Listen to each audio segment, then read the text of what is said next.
Shalom Bapak Ibu yang terkasih, kami percaya dimanapun kita berada, kasih karunia Tuhan tetap menyertai kita.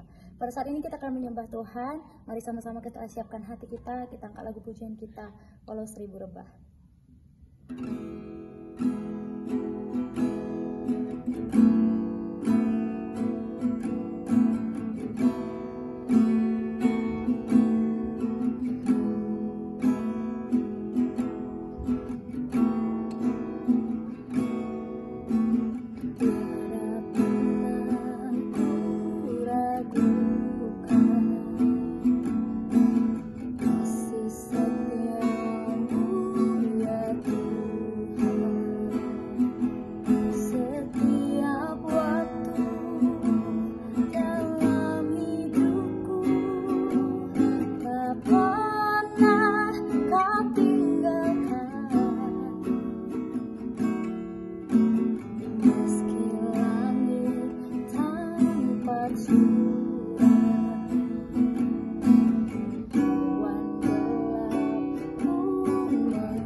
Shalom Bapak Ibu Saudara-saudari, apa kabar? Semua sehat? Kami berharap kita dalam keadaan yang baik-baik saja dan dalam perlindungan Tuhan. Saat ini kita akan mendengarkan sedikit renungan firman Tuhan dalam ibadah KK online kita. Mari kita buka hati kita dan mari kita buka dalam doa. Bapa kami yang baik, kami mengucap syukur Engkau sangat baik karena begitu memperhatikan kami dan melindungi kami. Meskipun Tuhan dalam situasi seperti ini ada banyak tantangan dan pergumulan yang kami hadapi, tapi kami tetap percaya bahwa semua rencanamu, semua tindakanmu mendatangkan kebaikan dalam kehidupan kami. Nah, sebentar Tuhan, kami akan dengar firman-Mu.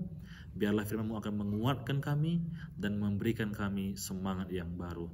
Dalam nama Tuhan Yesus kami berdoa dan mengucap syukur. Amin. Bapak Ibu Saudara-saudari, kita hari ini akan terus belajar bagaimana cara menghadapi si iblis. Tetapi sebelum itu mari kita akan baca ayat bacaan kita dari 1 Petrus pasal yang ke-5 ayat yang ke-8 sampai yang ke-11. Sekali lagi 1 Petrus pasal yang ke-5 ayat yang ke-8 sampai yang ke-11. Firman Tuhan, sadarlah dan berjaga-jagalah, lawanmu si iblis berjalan keliling sama seperti singa yang mengaum-aum dan mencari orang yang dapat ditelannya.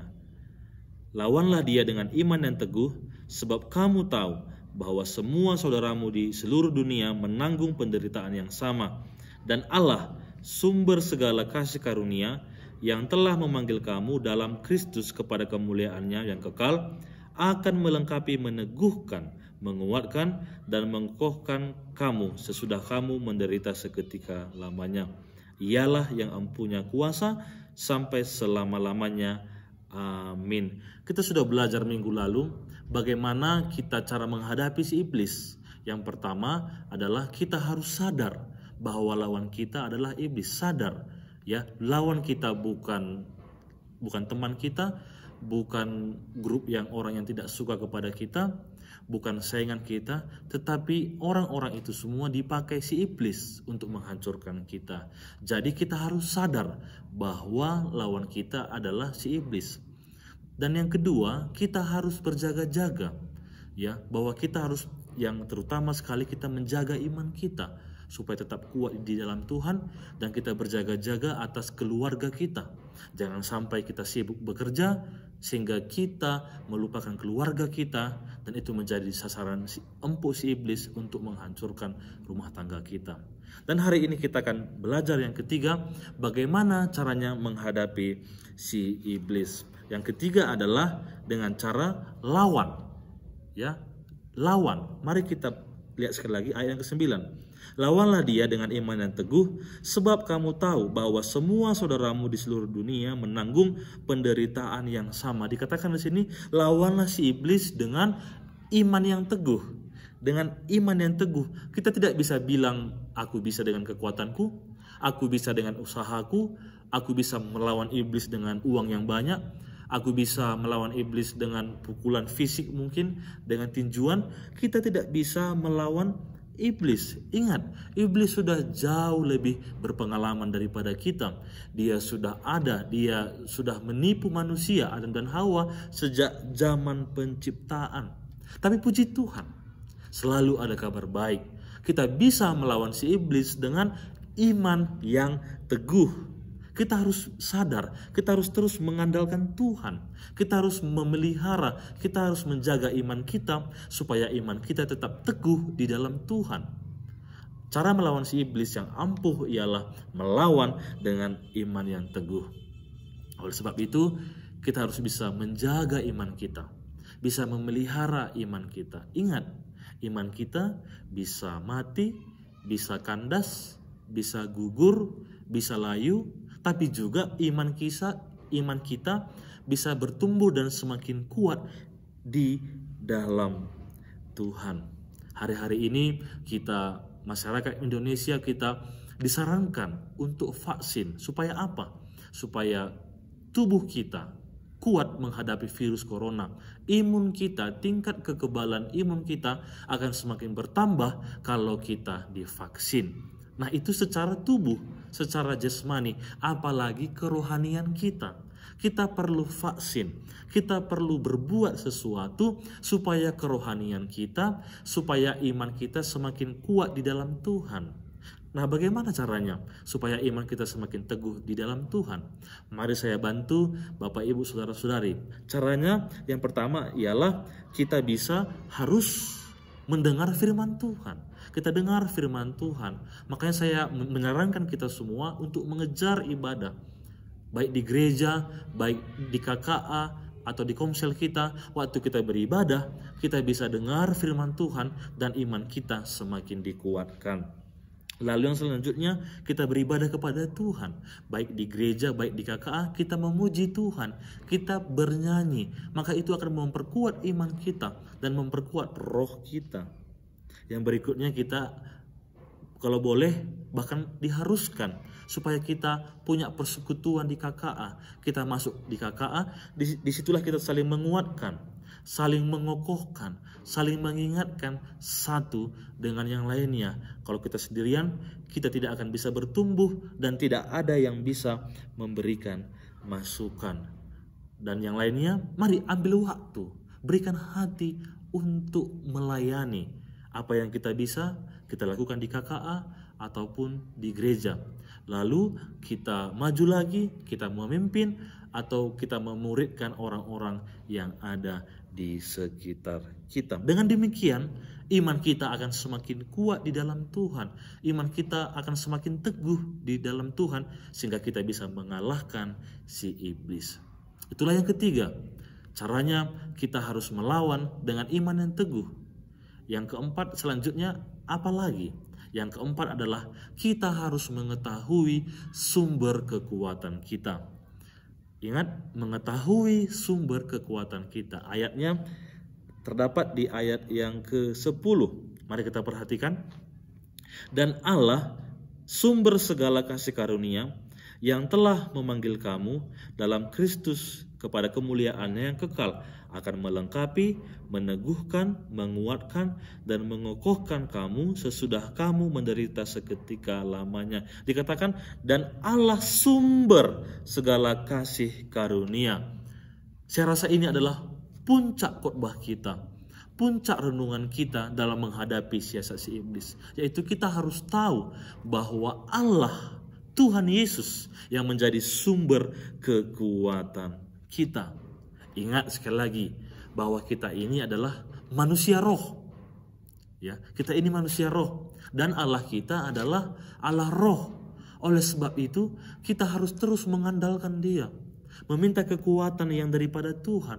Kita harus terus mencari wajah Tuhan, memuji Dia, meminta kekuatan yang daripada Tuhan. Nah, Bapak Ibu Saudara-saudari, konteks firman Tuhan yang kita baca ini, jemaat mula-mula mengalami penderitaan yang sangat menyakitkan sekali. Yang pertama, mereka mengalami penderitaan fisik. Mereka disiksa, ya, mereka dianiaya karena mengikut Tuhan Yesus. Dan penderitaan yang kedua adalah mereka mengalami kekerasan secara perkataan atau verbal, di mana mereka dikucilkan, mereka disingkirkan di masyarakat karena mereka mereka berkomitmen untuk mengikut Yesus. Tetapi mereka tetap kuat, mereka tetap maju di dalam Tuhan karena mereka tahu bahwa sumber kekuatan mereka adalah Allah. Mereka terus mencari wajah Tuhan, mereka terus mengandalkan Tuhan. Penderitaan apa yang kita alami sekarang? Mungkin kita mengalami penderitaan yang sama dengan jemaat mula-mula. Mungkin kita dianiaya, mungkin kita dikucilkan di dalam masyarakat karena kita mengikut Yesus. Atau kita saat ini, penderitaan kita kehilangan pekerjaan, kita terganggu. Ini pasti saat ini kita mengalami masalah perekonomian, masalah keuangan. Saya mendorong kita semua, mari andalkan Tuhan Yesus. Minta kekuatan yang daripada Dia dan mintalah hikmat untuk mengelola keuangan kita. Mungkin saat ini kita mengalami penderitaan, kita kehilangan orang yang kita cintai atau mungkin keluarga kita. Saya berdoa supaya kita minta kekuatan yang daripada Tuhan, minta penghiburan yang daripada Roh Kudus. Maka dikatakan Allah yang menjadi sumber kekuatan itu akan menguatkan kita, akan mengokohkan kita, akan meneguhkan kita dan memberikan kita kekuatan. Saya jadi ingat ada istilah Immanuel yang artinya Allah menyertai kita. Apapun keadaan kita sekarang, apapun situasi kita, mungkin susah, mungkin senang, dalam keadaan yang sakit sekalipun, Tuhan ada beserta dengan kita. Dia menyertai kita. Dia tidak akan meninggalkan kita. Sebab Dia sangat mengasihi Bapak Ibu Saudara sekalian dan saya juga. Mari terus tetap andalkan Tuhan. Terus berharap kepada Tuhan. Karena Allah lah yang menjadi sumber kekuatan kita. Ingat sekali lagi, tetap berharap kepada Tuhan bahwa Allah lah yang menjadi sumber kekuatan kita. Terima kasih. Kiranya Tuhan memberkati kita semuanya. Amin. Nanti di akhir video akan diberikan kepada kita pertanyaan diskusi dan akan mengarahkan kepada tindak lanjut supaya kita mengalami perubahan dalam hidup kita. Mari kita tutup dalam doa. Bapa kami yang baik, kami mengucap syukur, kami sudah mendengarkan firman-Mu. Biarlah firman-Mu akan memberikan kami kekuatan dan memberikan kami arahan supaya kami bisa menjalani hidup kami dengan baik. Tuhan, biarlah hari ini kami diingatkan kembali supaya kami bisa melawan si iblis dengan iman yang teguh. Roh Kudus bantu kami supaya kami bisa memelihara iman kami, bisa menjaga iman kami dengan baik. Dan biarlah Tuhan kami sadar bahwa sumber kekuatan kami adalah daripada Tuhan Yesus. Kami mau lebih lagi mengandalkan Engkau, kami mau lebih lagi Tuhan berharap kepada Engkau. Baiklah Bapak Ibu Saudara-saudari, kita akan menerima berkat yang daripada Tuhan. Mari kita angkat tangan kita terima berkat yang daripada Tuhan. Biji mata Tuhan, umat tebusan Tuhan, Engkau yang sudah setia mengikuti ibadah ini dari awal hingga akhir, pulanglah dengan damai sejahtera daripada Allah Bapa, cinta kasih daripada Tuhan Yesus, dan persekutuan yang manis dengan Roh Kudus. Itulah yang menyertai kita mulai dari saat ini, esok sampai selama-lamanya, sampai Maranatha, Tuhan Yesus yang datang kedua kalinya menjemput kita orang yang percaya kepadanya. Kita diberkati, sama-sama katakan amin, amin, amin. Tuhan Yesus memberkati.